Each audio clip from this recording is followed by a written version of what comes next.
তৌফিক দিয়েছেন, যে মহান রব্বুল আলামিন অত্যন্ত ভালোবেসে অত্যন্ত মহব্বত করে আমাদের সৃষ্টি করেছেন, আমাদের দুনিয়ার জীবন সুন্দর করে দিয়েছেন, লক্ষ কোটি গুণ নিয়ামত দান করেছেন, যার কাছে আমাদের সবাইকে ফিরে যেতে হবে। আমরা সেই মহান মাহবুদের প্রশংসা জানাই, সকলেই প্রাণ খুলে মহব্বতের সাথে বলি আলহামদুলিল্লাহ। আবারও বলি আলহামদুলিল্লাহ। কেউ যদি 100 বার আলহামদুলিল্লাহ বলে, কেউ যদি 100 বার আলহামদুলিল্লাহ বলে, তার ফজিলাত আমি কয়েক জমা আগে বলেছিলাম, মনে আছে? কি বলেন তো? 100 উট না 100 ঘোড়া আলহামদুলিল্লাহ বললে 100 ঘোড়া দান করার নেকি আল্লাহ দান করবেন, যদি কেউ দৈনিক 100 বার এটা বলতে পারে। আর একটা কথা বলেছিলাম, কেউ যদি 100 বার আল্লাহু আকবার বলে, তাহলে কি হবে? 100 বার আল্লাহু আকবার বলার কারণে আল্লাহ রাব্বুল আলামিন তার আমলনামায় 100 উট দান করার নেকি দান করবেন। আর একটা কথা বলেছিলাম, লা ইলাহা ইল্লাল্লাহ, এটা বললে কত নেকি? গোটা আসমান এবং জমিনের সমস্ত ফাঁকা জায়গা নেকিতে আল্লাহ পরিপূর্ণ করে দিবেন। সুবহানাল্লাহি ওয়া বিহামদিহি। আলোচনা শুধু শুনলে হবে না, আমাদের আমল করতে হবে। চেষ্টা করব আমরা সবসময় যতটুকু শুনবো অতটুকু মানার জন্য।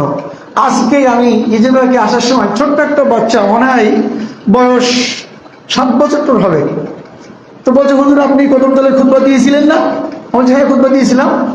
তা আপনি এই কথা বলেছিলেন না, সুবহানাল্লাহি ওয়াল হামদুলিল্লাহি ওয়া লা ইলাহা ইল্লাল্লাহু আল্লাহু আকবার, এটা বললে অনেক নেকি হয়, আপনি বলেছিলেন না? আমি তো অবাক হয়ে গেলাম। আলহামদুলিল্লাহ, খুব ভালো লেগেছে আমার যে ও খুতবাটা বুঝেছে। ছোট মানুষ হলেও কথাটা সে বুঝেছে, আমল করার বয়স এখনো হয়নি কিন্তু এখনো মনে রেখেছে। আলহামদুলিল্লাহ। আমিও চাই জানারা শ্রোতা অবশ্যই কোরআন এবং হাদিসের কথাগুলি মনোযোগ সহকারে শুনে বুঝে আমল করার চেষ্টা করবেন। আল্লাহ পাক বলেছেন শ্রোতা তো তারাই যারা শোনে এবং মেনে চলে। আল্লাহ পাক আমাদের কবুল করুন বলে আমিন। আল্লাহ রাব্বুল আলামিন সুস্থ রেখেছেন, ভালো রেখেছেন, এর জন্য তার দরবারে শুকরিয়া। আবারও বলি আলহামদুলিল্লাহ। দুরূদ ও সালাম বিশ্ব নবী মুহাম্মদুর রাসূলুল্লাহ সাল্লাল্লাহু আলাইহি ওয়াসাল্লামের জন্য, যে নবী আল্লাহ রাব্বুল আলামিনের পক্ষ থেকে প্রেরিত হয়েছিলেন, সকল নবীদের শ্রেষ্ঠ নবী, যিনি তার বাস্তব জীবনে ইসলাম কায়েমের জন্য অনেক কষ্ট করেছেন। 27টা যুদ্ধের তিনি সেনাপতির দায়িত্ব পালন করেছেন। দ্বীন কায়েমের জন্য ময়দানে যিনি ছুটাছুটি করেছেন, সাহাবায়ে কেরামকে নিয়ে না খেয়ে থেকেছেন, দূর দূরান্তে তিনি পাড়ি জমিয়েছেন, অনেক নির্যাতন সহ্য করেছেন। আল্লাহর নবীর এত কষ্ট সহ্য করার, এত কষ্ট স্বীকার করার দরকার ছিল না। আল্লাহ রাব্বুল আলামিন ফেরেশতা দিয়ে সাহায্য করে বিনা কষ্টেই তিনি ইসলাম কায়েম করে দিতে পারতেন না? কেন বিশ্বনবী মুহাম্মদুর রাসূলুল্লাহ সাল্লাল্লাহু আলাইহি ওয়াসাল্লামকে এত কষ্ট দিয়ে, এত অভাব অনটনের মধ্য দিয়ে এই দুনিয়ার জীবনে দ্বীন কায়েমের এই প্রশিক্ষণ দিলেন, যাতে করে কিয়ামত পর্যন্ত মানুষ বিশ্ব নবীর কাছ থেকে শিক্ষা নিতে পারে।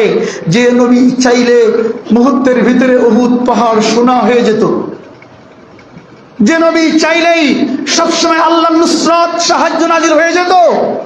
সাহাবায়ে কেরাম বলছেন, ইয়া রাসূলুল্লাহ, আপনি আমাদের জন্য আর কখন দোয়া করবেন? আমাদের জন্য আল্লাহর সাহায্য কখন আসবে? আমরা তো আর সহ্য করতে পারছি না। তখন আল্লাহর নবী সান্ত্বনার বাণী শুনিয়ে দিলেন, শোনো, তোমাদের আগে এমন অনেক মানুষ চলে গেছে যাদেরকে এই দ্বীনের পথে থাকার কারণে, দ্বীন কায়েমের চেষ্টা করার কারণে, দ্বীন প্রতিষ্ঠার জিহাদ করার কারণে, দ্বীন কায়েমের আন্দোলন করার কারণে জীবন্ত মানুষের গায়ের চামড়া গোশতগুলি লোহার চিরুনি দিয়ে আঁচড়িয়ে নেওয়া হয়েছে। এত কষ্ট তো এখন আসেনি। এমন অনেক মানুষ চলে গেছে, এমনও পরিবেশ তৈরি হয়েছে জীবন্ত মানুষকে কোমর পর্যন্ত মাটিতে পুঁতে কোরাত দিয়ে, মাথার মাঝখান থেকে কোরাত দিয়ে তাদের দ্বিখণ্ডিত করে দিয়েছে।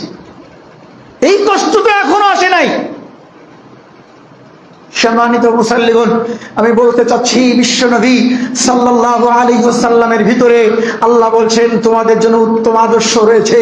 আল্লাহর নবী যেভাবে দিনের কাজ করেছেন তোমরাও ময়দানে সেভাবেই ছোট, সেভাবেই তোমাদের জীবন অতিবাহিত করো, তাহলেই তোমরা পরকালীন জীবনে সফল হতে পারবে। ইসলাম যারা পরিপূর্ণ মেনে চলবেন তাদের জীবনে বিপদ আসবে, কষ্ট আসবে, অভাব আসবে। ওয়ালানাবলুওয়ান্নাকুম মিনাল খাউফি ওয়াল জুই, আল্লাহ বলেন ভয় আসবে, ক্ষুধার যন্ত্রণা আসবে, বিপদ আসবে, শত্রু বাহিনী তোমাদের উপর আক্রমণ করবে, তোমাদের ফসল নষ্ট হয়ে যাবে, পরিবারে অশান্তি সৃষ্টি হবে, এরকম অনেক বিপদ আসবে। ধৈর্যের সাথে আল্লাহর পথে যারাই অটল থাকতে পারবেন, যতই কষ্ট হোক না কেন আমি 5 ওয়াক্ত সালাত জামাতে আদায় করব। আমার যতই বাধা বিপত্তি আসুক না কেন, আমার ব্যবসা, আমার চাকরির যতই সমস্যা হোক না কেন, আমি কোরআন শিখবই শিখব, আমি কোরআন শিখব, দ্বীনের জ্ঞান অর্জন করব। এরকম মানসিকতা নিয়ে আমি দ্বীন কায়েমের জন্য আমি আন্দোলন করব, বিভিন্ন জায়গায় প্রোগ্রাম করব, ইসলামী আন্দোলনের বই পুস্তক পড়ব, দ্বীন কায়েমের যেভাবে সহযোগিতা দরকার আমি সকল প্রকার সহযোগিতা করার জন্য সবসময় প্রস্তুত রয়েছি। এই মানসিকতা যদি না থাকে তাহলে বাঁচার কোনো উপায় নাই। আল্লাহর নবী বললেন, শোনো, যে ব্যক্তি জিহাদ করলো না, জিহাদ করার চিন্তাও করলো না, জিহাদ করার ইচ্ছা পোষণ করলো না, আল্লাহ নবী বললেন সে তো মুনাফিকের অবস্থায় মৃত্যুবরণ করবে। জিহাদ করার ইচ্ছা মনের ভিতরে রাখতে হবে। জিহাদ কি? অন্যায়ের বিরুদ্ধে প্রতিবাদ করে, এটাও একটা জিহাদ। আপনি নিজের সাথেও জিহাদ করতে পারেন। কেমন জিহাদ? এই বয়সে কোরআন শেখা সম্ভব না, আপনার মন আপনার বিবেক বাধা দিচ্ছে। এখন কোরআন তেলাওয়াত করব, কোরআন শিখবো, এখন একজন বাড়িতে হুজুর রেখে কোরআন শিখতে গেলে এটা লজ্জাকর ব্যাপার। মনের ভিতরে এরকম চিন্তা উদয় হচ্ছে, আপনি মনের সাথে জিহাদ করুন, জি না, আমাকে কোরআন শিখতেই হবে, কারণ আল্লাহ আমাদের সৃষ্টি করেছেন তার ইবাদতের জন্য।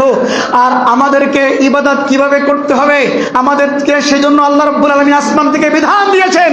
ওই বিধানের প্রথম নির্দেশ কোরআন পড়ো, কোরআন শেখো, দ্বীনের জ্ঞান অর্জন করো। অতএব যতই বয়স হয়ে যাক না কেন, যতই সমস্যা হোক না কেন, একদিন না হলে 2 দিন, 1 মাস, 2 মাস, 1 বছর, 2 বছর, আমার গোটা জীবন কোরআন শেখার জন্য আমি ব্যয় করতে রাজি। মনের সাথে জিহাদ করে কোরআন শেখার জন্য কি আপনি সময় বের করতে পেরেছেন? পারেননি, এখনো পারেননি। এসব অস্ত পুরাতন আস, সব হুজুররাই ওয়াজ করে ফেলেছি, কেউ বাদ দেয়নি, আমিও অনেকবার বলেছি। কিন্তু এখনো ওয়াজ শুনেছেন, কোরআন শুনেছেন। আমি আগেই বলেছি, শ্রোতা তারাই, শ্রোতা হলো তারাই যারা আলোচনা শুনবে এবং মানবে। যারা শুনলো মানলো না, এরা শ্রোতা নয়, এরা শ্রোতা নয়। বলো সামিআনা ওয়া আতা'না, আল্লাহ বলছেন তোমরা বলো আমরা শুনলাম, ওয়া আতা'না, মেনে নিলাম। বলছিলাম বিশ্বনবী সাল্লাল্লাহু আলাইহি ওয়াসাল্লাম যেভাবে দ্বীন কায়েমের জন্য চেষ্টা করেছেন, আমরাও যদি সেভাবে দ্বীন শিখার জন্য, দ্বীন বোঝার জন্য, দ্বীন মানার জন্য, দ্বীন কায়েমের জন্য এরকম চেষ্টা করতে না পারি, তাহলে কোনো অবস্থায় আমরা আল্লাহর নবীর অনুসারী হতে পারি না, আমরা উম্মতে মুহাম্মাদি দাবি করতে পারি না। ভুল, আপনার আমার দাবি ভুল। আমরা নবীর উম্মত, নবী আমাদের সুপারিশ করবেন, এই আশা করা বৃথা হয়ে যাবে যদি নবীর দ্বীন শিখার জন্য আগ্রহ না থাকে, নবীর দ্বীন কায়েমের আন্দোলন না করি। আল্লাহ রাব্বুল আলামিন আমাদেরকে দ্বীন কায়েমের জন্যই সৃষ্টি করেছেন। কোরআনুল কারীমে আল্লাহ বলেছেন, শারআ লাকুম মিনাদ দীনি মা ওয়াসসা বিহি নূহা ওয়াল্লাযী আওহাইনা ইলাইকা ওয়া মা ওয়াসাইনা বিহি ইব্রাহিমা ওয়া মূসা ওয়া ঈসা আন আকিমুদ দীন। আল্লাহর কথায় ভুল আছে? বলেন তো, ভুল আছে না? আল্লাহ নিজেই বলে দিয়েছেন, শোনো, দ্বীনের ব্যাপারে তোমাদের জন্য আমি আল্লাহ সেই নির্দেশ দিলাম যে নির্দেশ দিয়েছি সব নবীদের, মুসা নবী, ঈসা নবী, ইব্রাহিম নবী, নূহ নবী, সব নবীদেরকে যেই নির্দেশ দিয়েছি, যেই নির্দেশ দেওয়া হয়েছে বিশ্বনবী মুহাম্মদ রাসূলুল্লাহ সাল্লাল্লাহু আলাইহি ওয়াসাল্লামকে, ঠিক সেই নির্দেশ উম্মতে মুহাম্মাদীকে দেওয়া হয়েছে। কিয়ামত পর্যন্ত এই নির্দেশ থাকবে। পৃথিবীতে যত মানুষ আসবে সব মানুষের জন্য এই নির্দেশ, সেটা হলো আন আকিমুদ্দিন, দ্বীন কায়েম করো। দিন কায়েম করো। এই জন্য সন্তান লালন পালনের ক্ষেত্রে, সন্তান মানুষ করার ক্ষেত্রে সন্তানের প্রথম হক হলো, সন্তানের প্রথম অধিকার হলো তাকে সঠিক জ্ঞান শিক্ষা দেওয়া। পিতামাতার দায়িত্ব। শুধু পিতামাতার খেদমতের ওয়াজ করলে হবে না, সন্তান গঠনের ওয়াজও লাগবে। সন্তান তৈরি করতে হলে, সন্তানকে মানুষ করতে হলে, কিয়ামতের কঠিন দিনে আল্লাহর জবাব দিয়েতে তাকে বাঁচতে হলে সন্তান বলবে, আল্লাহ আমার পিতামাতা আমাকে দিনের পথে চালায়নি, দিন শিক্ষা দেয়নি, আপনি জান্নাতি। সন্তান সামনে যে বাধা হয়ে যাবে। এই জন্য প্রথম কাজ, প্রত্যেক অভিভাবকের প্রথম কাজ, যে কোনো মূল্যে, যত টাকা খরচ হোক না কেন, যে কোনো মূল্যে আপনার পরিবারকে, আপনার সন্তানকে, আপনার ছেলে মেয়েকে আগে দিন শিক্ষা দিতে হবে। কোন দিন? যেই দিন মুহাম্মদ সাল্লাল্লাহু আলাইহি ওয়াসাল্লাম এনেছেন, কোরআন এবং সহিহ হাদিসের দিন। কোরআন এবং সহিহ হাদিসের দিন বলছিলাম, মুহাম্মদ সাল্লাল্লাহু আলাইহি ওয়াসাল্লাম তিনি দিন কায়েমের জন্য, দিন প্রতিষ্ঠা করার জন্য কত কষ্ট করেছেন। সেই নবীর উপর আমরা দুরূদ ও সালাম পেশ করি, সকলেই বলি আল্লাহুম্মা সাল্লি আলাইহি। ভূমিকায় সময় একটু বেশি নিয়ে নিয়েছি। সম্মানিত মুসল্লিগণ, আজকের সংক্ষিপ্ত বক্তব্যের বিষয় জান্নাতি কিছু আমল। এই আমলগুলি আমাদের বারবার আলোচনা হয়েছে, তারপরেও আলোচনা করতে হবে। এক ওয়াজ একদিনই না, বারবার করারও দরকার আছে। কেন আছে? আল্লাহ রব্বুল আলামিন তিনি সালাতের ব্যাপারে একবার বলেননি, কয়বার বলেছেন? সবাই বলেন। মতান্তর আছে, 82 জায়গায় মতো সালাতের উল্লেখ আছে। তাহলে আল্লাহ রব্বুল আলামিন এই জিনিসটা বারবার কেন উল্লেখ করলেন? একাধিকবার বলছেন। কেন বলছেন? কারণ মানুষ এই জিনিসে গাফিল হয়ে যায়, ঠিক মতো আদায় করে না, ঠিক মতো সালাতের হিফাজত করে না, ভুলে যায়, কয়েকদিন নামাজ পড়ে আবার ছেড়ে দেয়। এই জন্য আল্লাহ রাব্বুল আলামিন বিষয়টা বারবার বলেছেন। প্রত্যেক মসজিদের ইমাম সাহেবের এই বিষয়ে প্রত্যেক জুমায় 2-5 মিনিট বলার দরকার আছে কমপক্ষে, কারণ এর গুরুত্ব বেশি। আজকে যে আলোচনা, সেই আলোচনার প্রথমেই আল্লাহ পাক সেই কথাই বলেছেন। আল্লাহ পাক বলছেন, কদ আফলাহাল মুমিনুন, ওই মুমিন পার পেয়ে গেছে, ওই মুমিন পরীক্ষায় উত্তীর্ণ হয়ে গেছে, ওই মুমিন পাস করে গেছে, ওই মুমিন সফল হয়ে গেছে। আমরা সবাই সফলতা চাই নাকি? পরকালীন জীবনে আমরা সফলতা চাই, আমরা বাঁচতে চাই, আমরা মুক্তি পেতে চাই। আল্লাহ রব্বুল আলামিন বলে দিচ্ছেন, নিজেই বলছেন সূরা মুমিনুনে, আল্লাহ রব্বুল আলামিন বলছেন ওই মুমিন তো পাস করে গেছে।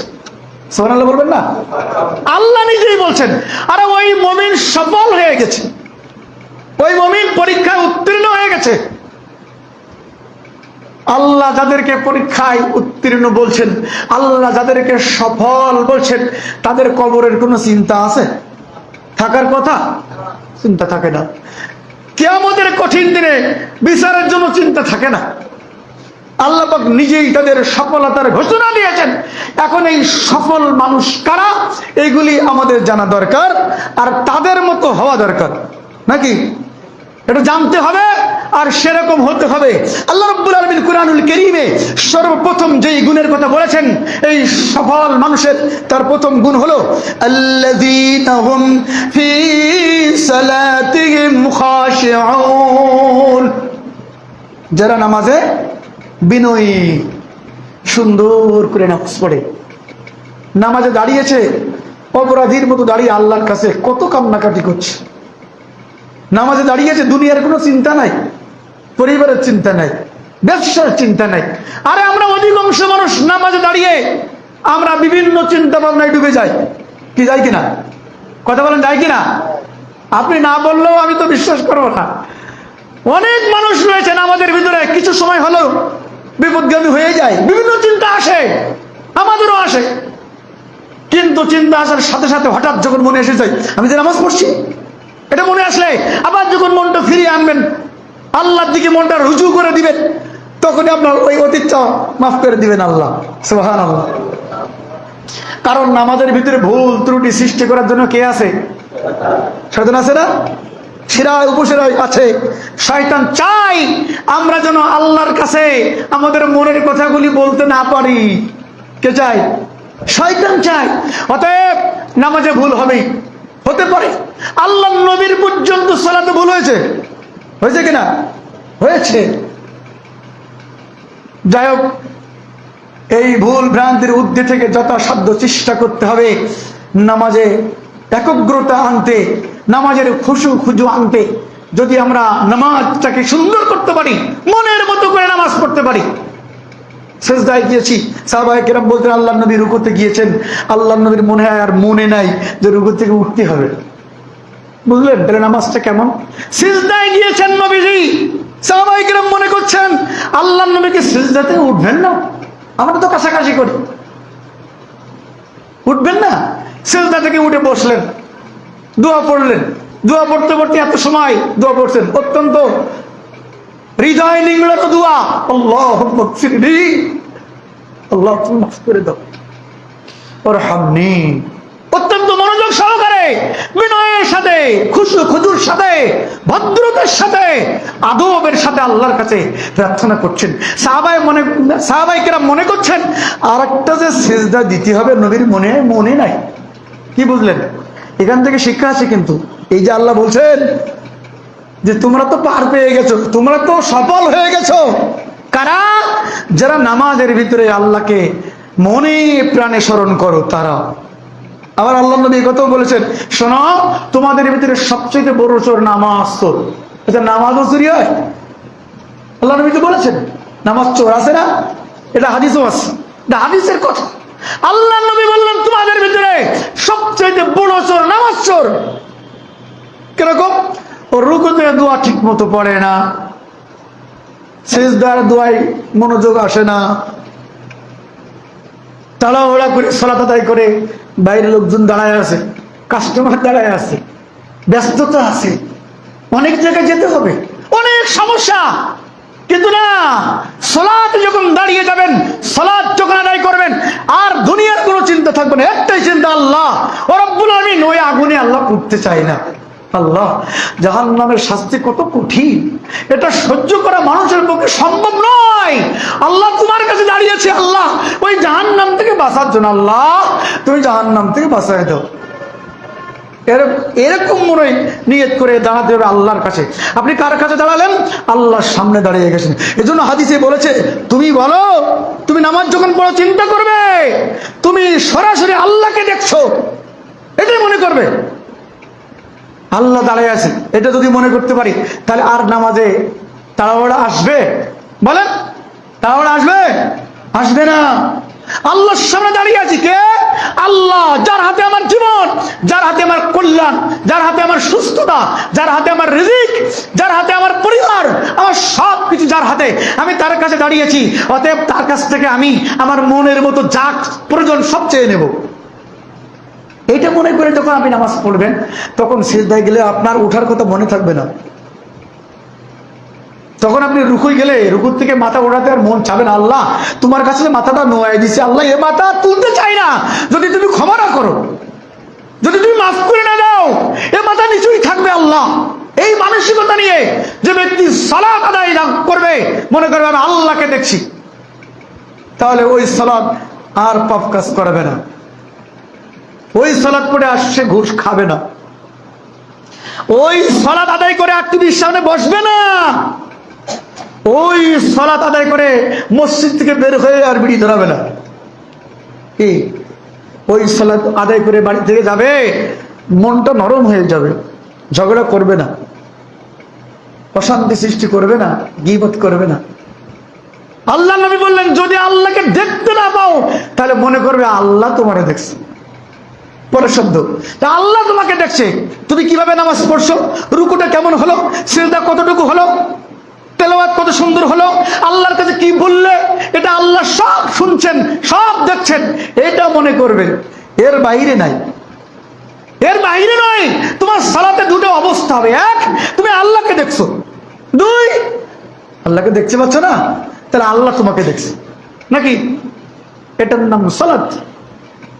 আল্লাহ রাব্বুল আলামিন বলছেন এইভাবেই যারা সালাত আদায় করে, এইভাবেই যারা নামাজ পড়ে, আল্লাহ বললেন তারা পরীক্ষায় পাশ করে গেছে, তারা সফল হয়ে গেছে। এর এত গুরুত্ব, এ কথা বারবার আল্লাহ বলেছেন। এই সালাতের ব্যাপারে বারবার আল্লাহ বলেছেন, সালাত আদায় না করলে সন্তানকে পিটাতে বলেছেন। কেন বলেছেন? কারণ যারা সালাত নাই তার ওই দানেও লাভ নাই, হজেও লাভ নাই, আবার অন্য কোনো ইবাদতের লাভ নাই। কিয়ামতের কঠিন দিনে হাদিস রয়েছে, আপনারা জানেন, আল্লাহ নবী বলেছেন, আউয়ালু মা ইউহাসাবুল আবদু ইয়াউমাল কিয়ামাতিস সালাহ, ইযা সালাহাত সালাহা সাইরু আমালিহি ওয়া ইযা ফাসাদাত ফাসাদা সাইরু আমালিহি। আল্লাহর নবীর কথায় ভুল আছে? সবাই বলেন তো, ভুল আছে? নাই। আল্লাহর নবী বলেন, কিয়ামতের কঠিন দিনে তোমার প্রথম হিসাব হবে নামাজের। তুমি নামাজ কিভাবে আদায় করেছো, কয় ওয়াক্ত পড়েছো, কখন কখন পড়েছো, কখন পড়ো নাই, নামাজ পড়ে আবার কি করেছো, এই নামাজের হিসাব যদি কিয়ামতের দিন সঠিকভাবে দিতে পারো, আল্লাহর নবী বলেছেন সব হিসাব আল্লাহ সহজ করে দিবেন। এই জন্য নামাজের এত গুরুত্ব। এই জন্য কোরআনে বারবার বলেছেন আল্লাহ সালাওয়াতের কথা। আবার সাথে সাথে আল্লাহ নবী আরো একটা কথা বলেছেন, শোনো, ওয়াইযা ফাসাদাত ফাসাদা সাইরু আমালিহি। যদি কিয়ামতের দিনে নামাজের হিসাব দিতে না পারো, দেখা যায় যে আমরা নামাজ পড়ি, অনেকেই পাঁচ ওয়াক্ত পড়তে পারি না, আছে না? অনেকেই আছে পাঁচ ওয়াক্ত পড়তে পারি না, বিভিন্ন কারণে ছুটে যায়। আবার অনেকেই ইচ্ছা করে দেরি করে পড়ি, আবার অনেকেই নামাজে মনোযোগী হই না, তাড়াহুড়ো করে পড়ে ছুটে যায়। আবার অনেকেই জুমার দিনে দেখা যায় ফরজ পড়ে, সুন্নাত আর পড়ে না, আছে না? প্রায় মসজিদে, গত জুমায় কোথায় যেন খুতবা দিলাম, উমরাবতী মসজিদে, তো সালাম ফেরানোর সাথে সাথে, দুয়া তো পড়লো না, সালাম ফেরানোর সাথে সাথে অর্ধেকের বেশি মসজিদ ফাঁকা হয়ে গেছে। এরাও নামাজি, এরা হলো শুক্রবারের নামাজি নাকি? জি। এরকম নামাজ যারা পড়বেন, মনে চাইলে 2 রাকাত পড়লো না, পড়লো না, মনে চাইলে ফরজটা পড়ে হেঁটে দিল, সুন্নতের পড়লো না, তবে সুন্নাত না পড়লেও মারাত্মক গুনাহ হবে এমনটাও আমি বলছি না। সুন্নাতের গুরুত্ব বোঝাচ্ছি, সুন্নাতের দরকার আছে। ফরজ তো বাধ্যতামূলক করাই লাগবে, কেবিরা গুনাহ। বিশেষ কারণে হঠাৎ করে এখনই আপনার জন্য গাড়ি দাঁড়িয়ে আছে, অনেক দূরে চলে যেতে হবে, ওই সময় আপনি সুন্নাত না পড়ে যেতে পারেন। বাড়িতে বিরাট কাজ রয়েছে, অনেক সমস্যা, খুবই ব্যস্ততা, কি করবেন? ওই সময় আপনি জোহরের 4 রাকাত, আসরের 4 রাকাত জমা করে পড়তেও পারেন, সুযোগ আল্লাহ দিয়েছেন। বিধান আছে অনেক রকম, তবে ইচ্ছা করে খামখেয়ালি করবেন, ইচ্ছা মতো পড়বেন না, এটা ঠিক না। তাই বলছি, কারণ সালাতের হিসাব যদি সঠিক হয়, সব সঠিক। সালাতের হিসাব সঠিক হয়নি, সবগুলি বেঠিক। আল্লাহ পাক সাথে বলছেন, ক্বাদ আফলাহাল মুমিনুন, ওই মুমিন সফল হয়ে গেছে, ওই মুমিন পরীক্ষায় পাশ করে গেছে, ওই মুমিন জান্নাতের মালিক হয়ে গেছে। সুবহানাল্লাহ। কোন মুমিন? যেই মুমিন নামাজ পড়ে অত্যন্ত ধীরে ধীরে, সুন্দর করে, আদবের সাথে, বিনয় নম্রতার সাথে। 2 নম্বর, ওয়াল্লাযীনা হুম আনিল লাগwi মুরিদুন। শুধু নামাজ পড়লেই মাফ হবে না, জান্নাত পাওয়া যাবে না, আরো কিছু গুণের কথা আল্লাহ বলেছেন এখানে। নামাজ পড়েছেন ভালো, কিন্তু নামাজ পড়ার পরও আপনার ব্যবহার এত খারাপ, আপনার কথা কেউ শুনতে চায় না, কথাই করে গালিগালাজ করেন, মানুষের উপর রেগে যান, দুর্ব্যবহার করেন, আছে না নাই? যে হাদিস আছে তো, আল্লাহ নবীর কাছে বলা হলো, ইয়া রাসূলুল্লাহ, একজন মহিলা খুব নামাজি পরহেজগার মানুষ, কিন্তু ভাষা এত খারাপ, তার কাছে কেউ বসতে চায় না। নবী কি বললেন? জাহান্নামী।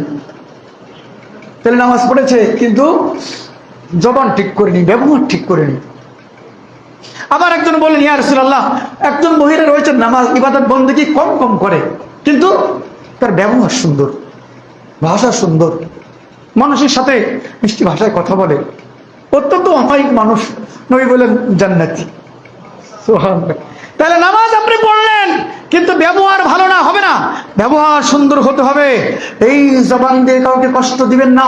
আল্লাহ নবী বলেছেন, যে ব্যক্তি গালিগালাজ করে, যে ব্যক্তি মানুষের গীবত করে, যে ব্যক্তি মানুষের সমালোচনা করে, যে ব্যক্তি মানুষকে বড় বড় কথা বলে, আল্লাহ নবী বললেন ওটা তো খাঁটি মুনাফিকের লক্ষণ। তার মানে নামাজ পড়েও আপনি মুনাফিক হয়ে যাচ্ছেন। কেন? শুধু নামাজ পড়েছেন, অন্যগুলো ভালো করেননি। আল্লাহ রাব্বুল আলামিন সফল মানুষ যারা, যেই মানুষ পরীক্ষায় পাশ করে গেছে, জান্নাতি হয়ে গেছে, এরকম মানুষের কয়েকটা গুণের কথা বলেছেন, শুধু একটা না, একটা একটু ধারণা দিয়েছি, সালাত।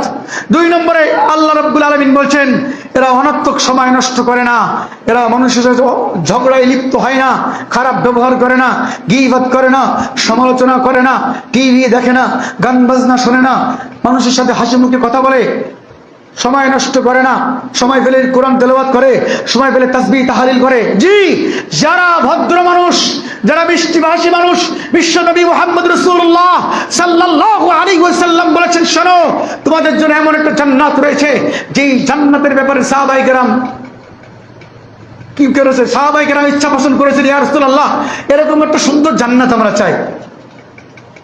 কিন্তু জান্নাতটা পেতে হলে কি করব? আল্লাহ নবী প্রথমেই বলে দিলেন, শোনো সুন্দর এই জান্নাত, যেই জান্নাত সোনা দিয়ে, রূপা দিয়ে, সোনা দিয়ে তৈরি, হেরামণি মুক্তা দিয়ে তৈরি, অতি উৎকৃষ্ট মানের জান্নাত। এই জান্নাত যদি পেতে চাও তাহলে মানুষের সাথে মিষ্টি ভাষায় কথা বলো, ব্যবহারটা সুন্দর করো, সন্তানকে যখন তখন ধমক দিও না, স্ত্রীর উপরে মতবাড়ি করো না, মতবাড়ি বলতে ধমক দিও না। স্ত্রী যা কবে তা শুনতে হবে এমনটা না, কিন্তু বেশিরভাগ পুরুষেরা দেখি, বেশিরভাগ পুরুষেরা সংসারে অশান্তি সৃষ্টি করে সামান্য কারণে, মনে করে আমি খাওয়াই, আমি তো ওষুধ পানি কিনে দেই, আমি তো সব করি, অতএব যা কবে তাই শুনতে হবে। হ্যাঁ শুনবে, কিন্তু একেবারে সব শুনিয়ে পারে না, একটু ঝামেলা হয় না? তারাও তো মানুষ। অনেকে বলে ফেলে যে আমরা কি কিনা গোলাম, কর্মচারী, আমরা কি চাকর, কাজের লোক। এমন কথা বলার সুযোগ দিবেন না, এমন কথা বলার সুযোগ দিবেন না।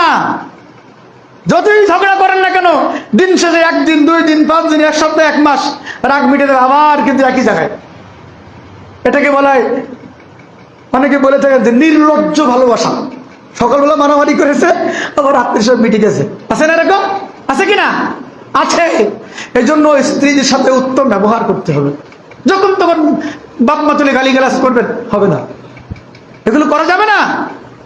যখন তখন তার বংশ পরিচয় তুলে গালিগালাজ করবেন, ছোট লোক বলে গালি দিবেন, হবে না। কারণ আপনার স্ত্রীর সাথে সম্পর্ক ভালো যখন হবে, আপনার পরিবারের শান্তির সুবাতাস বয়ে যাবে, ঠিক কিনা? আপনার কাছ থেকে আপনার সন্তানও শিখবে।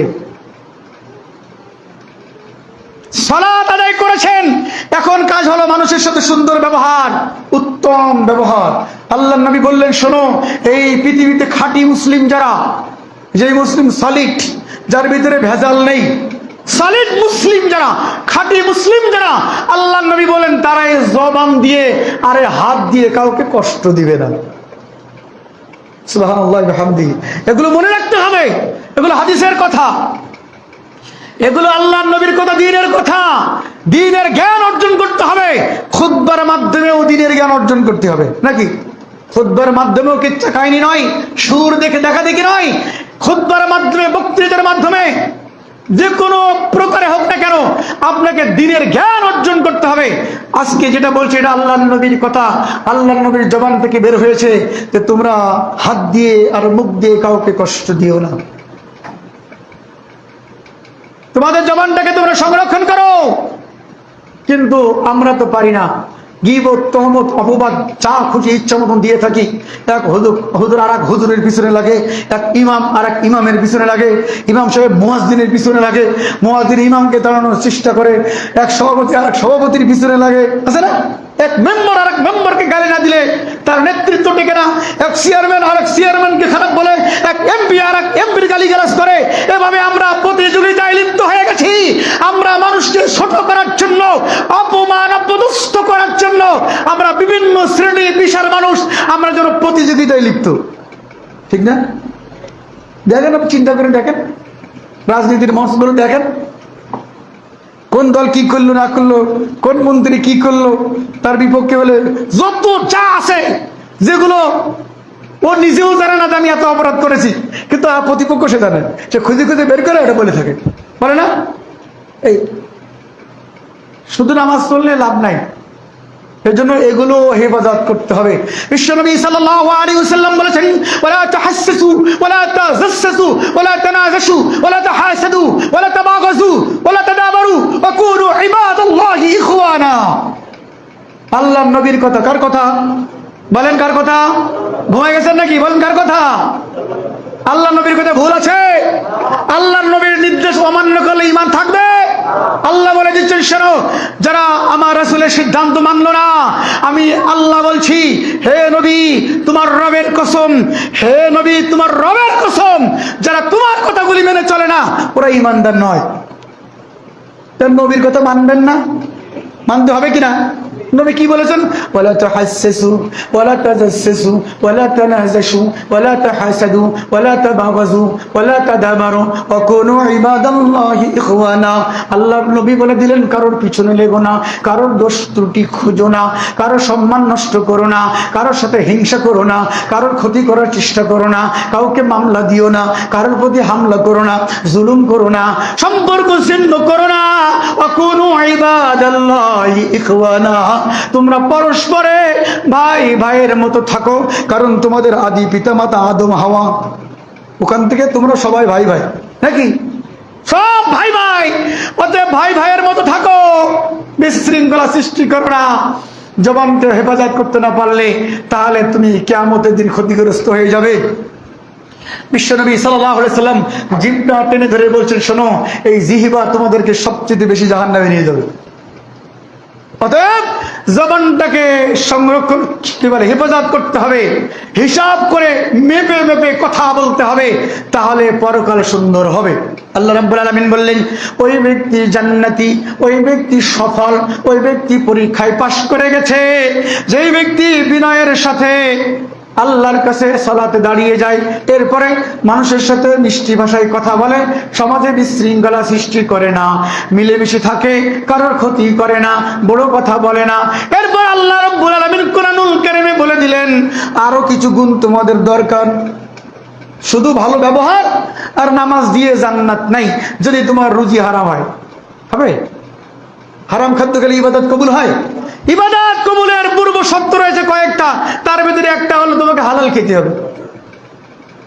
হালাল খেতে হবে। আরে সাহাবায়ে কেরাম, বিশ্বনবী সাল্লাল্লাহু আলাইহি ওয়াসাল্লাম সহ শিয়াবে আবু তালিবে প্রায় 3 বছর খাদ্যের অভাবে গাছের পাতা, গাছের ছাল খেয়ে খেয়ে ছাগলের নাদির মতো পায়খানা করেছে। এত অভাব তো তোমার হয়নি, হয়েছে? একদিন না খেয়ে তাহলে প্রতিবেশী ছুটে আসবে, 2 দিন খাইনি, আমরা বেঁচে আছি এখনো, সবাই ছুটে যাবে তার সাহায্য করার জন্য, দেখা যাবে সে আমাদের চেয়ে ধনী হয়ে গেছে। এখন পরিবেশ যেটা আছে, অতএব খাওয়ার টেনশনে খেতে পারবো কিনা, খাওয়া হবে কিনা, এই টেনশন করে তুমি হারাম পথে যেও না। যে কোনো মূল্যে সমস্ত হারাম তুমি বর্জন করো, হারাম খাদ্য ভিতরে ঢুকায়ও না। তোমার রক্ত মাংস যদি হারাম টাকায় গঠিত হয়, তাহলে আল্লাহ নবী বলছেন তোমার ওই দেহ জান্নাতে যায় না। নামাজ পড়েছো, ভালো ব্যবহার করেছো, কিন্তু রিজিকের ক্ষেত্রে, খাদ্য খাওয়ার ক্ষেত্রে তুমি হারাম পথে জীবন কাটিয়ে দিয়েছো। এই জন্য আল্লাহ বলেছেন, উদখুলু ফিস-সিলমি কাফা, ইসলামে পরিপূর্ণ ঢুকো। পরিপূর্ণ মানে কি?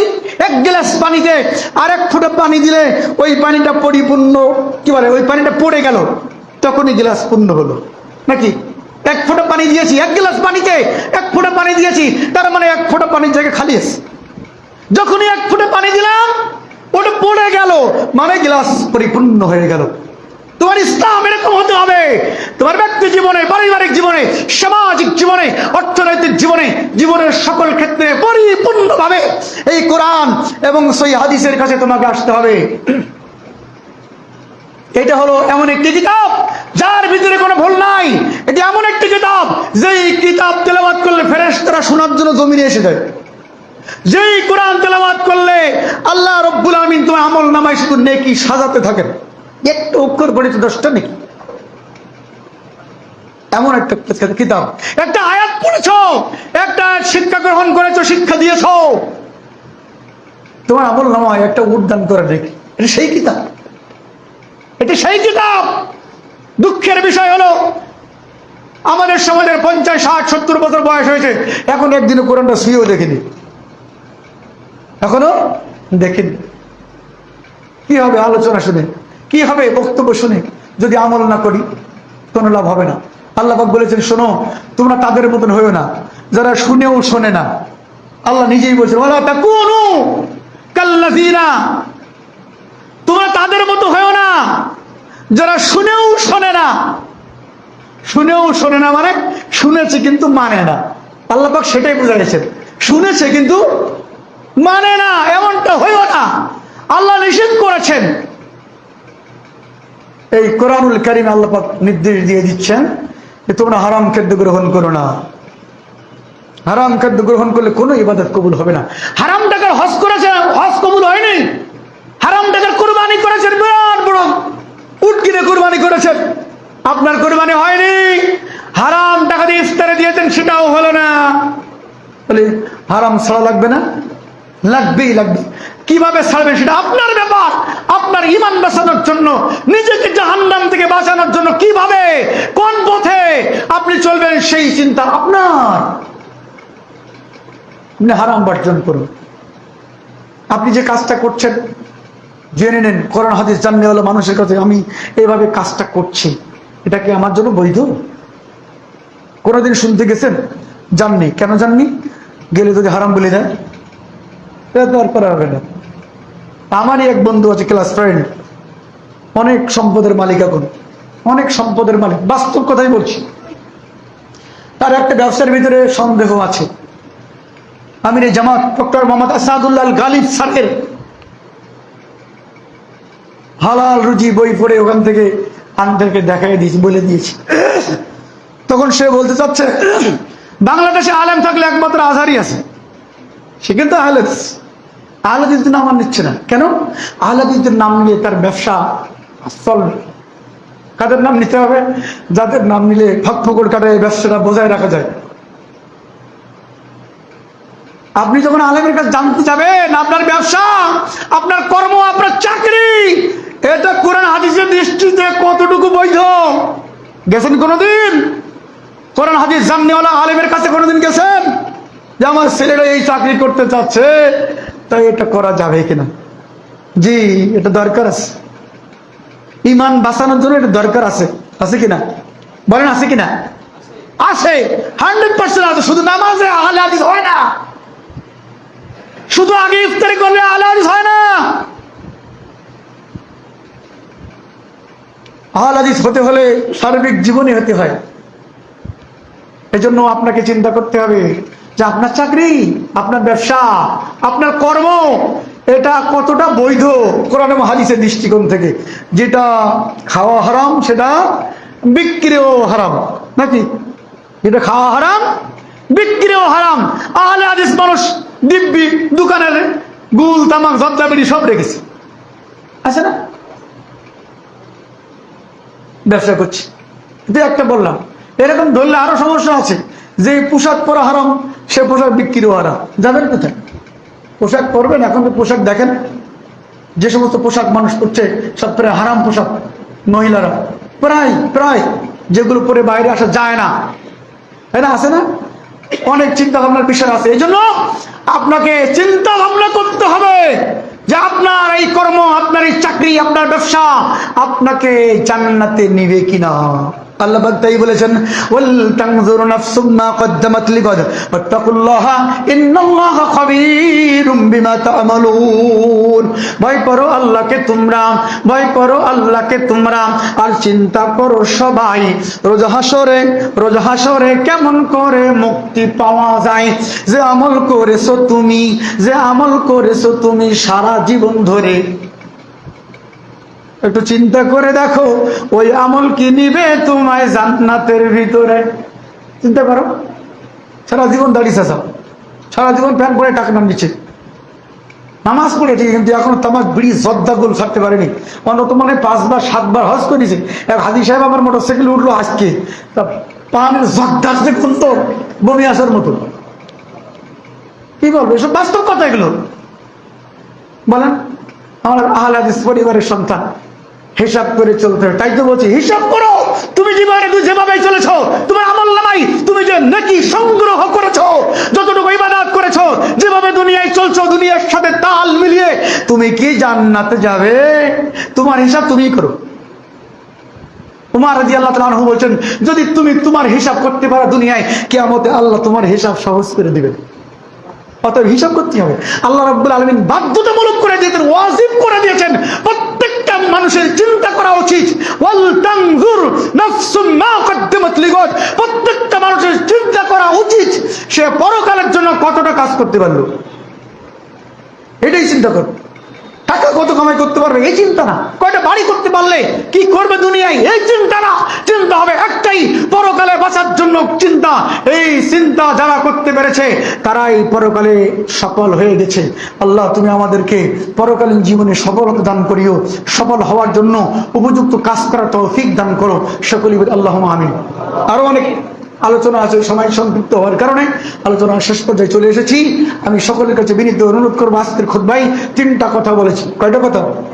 মূল 3টা বিষয়। 1, সালাত পড়তে হবে অত্যন্ত ধীরে ধীরে, সব চিন্তা ভাবনা বাদ দেন, নামাজ ধরে যাবে।